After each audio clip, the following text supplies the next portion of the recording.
છે તમારું મારી YouTube ચેનલમાં। કાકડીનો ઉપયોગ દરેક ઘરોમાં ઘણી જુદી જુદી રીતે થતો હોય છે, જેમ કે સલાડમાં, રાયતામાં। આજે હું કાકડીમાંથી 2 સમર સ્પેશિયલ ડ્રિંક્સ બતાવવા જઈ રહી છું, જે શરીર માટે તો ખૂબ જ ફાયદાકારક છે। તો ચાલો જોઈએ। સૌપ્રથમ આપણે કાકડીનો જ્યુસ બનાવશું। તેના માટે મેં અહીંયા એક મોટી કાકડી લીધી છે। એ કાકડીને આપણે સ્વચ્છ પાણીથી ધોઈ અને તેની છાલ ઉતારી લેવી। તેની છાલ ઉતાર્યા પછી તેને ટુકડા કરી લેવાના છે। અહીંયા મેં એક મોટી કાકડી લીધી છે અને એક કાકડીમાંથી લગભગ 1 ગ્લાસ જ્યુસ બને છે। હવે કાકડીના આ રીતે કટકા કરી લીધા પછી તેને આપણે ગ્રાઇન્ડ કરવાની થશે। હવે કાકડીના કટકાને આપણે એક મિક્સર જારમાં લઈ લેશું અને એ મિક્સર જારમાં ફક્ત આપણે કાકડી જ ક્રશ કરવાની છે, સાથે આપણે થોડો મસાલો નાખી દઈશું। તેના માટે આપણે અડધી ચમચી ચાટ મસાલો નાખશું, ત્યારબાદ તેમાં થોડું જીરું નાખશું અને જો ભાવે તો તમે મરી પાવડર પણ નાખી શકો છો। મરી પાવડરથી તેનો સ્વાદ ખૂબ જ સરસ આવે છે। અને હવે આપણે 2 થી 3 કટકા બરફના નાખી અને હવે આપણે તેને ગ્રાઇન્ડ કરશું।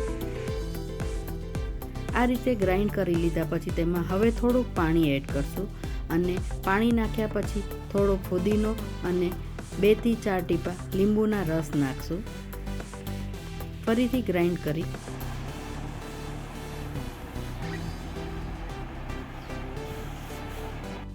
હવે આપણે કોરિએન્ડર લસ્સી બનાવશું।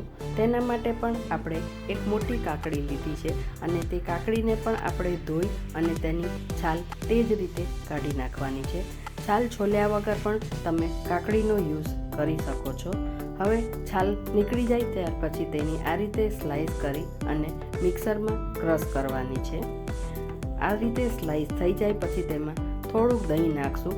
દહીં આપણે ફ્રેશ અને થોડું મોળું લેવું, તેથી લસ્સી ખૂબ જ સરસ બને છે। આ દહીં નાખ્યા પછી ઠંડક માટે આપણે બરફના 2 થી 3 ટુકડા નાખશું અને પાણી નાખ્યા વગર જ તેને ક્રશ કરી લેવાનું। આપણે કોથમીરનો યુઝ કર્યો છે એટલે તેમાં થોડા કોથમીર પણ નાખશું। હવે આ ક્રશ થઈ ગયા બાદ તેમાં થોડુંક ધાણા જીરું અને જીરા પાવડર અને જીરું પાવડર નાખ્યા પછી તેમાં જો ચાટ મસાલો અને સંચળ પાવડર પણ થોડોક નાખી શકો છો। હવે આ બધું નાખ્યા પછી તેને ફરી એકવાર ક્રશ કરી લેવું। હવે આપણી કોરિએન્ડર લસ્સી તૈયાર છે। તેને આપણે બરફના ટુકડા નાખીને સર્વ કરશું।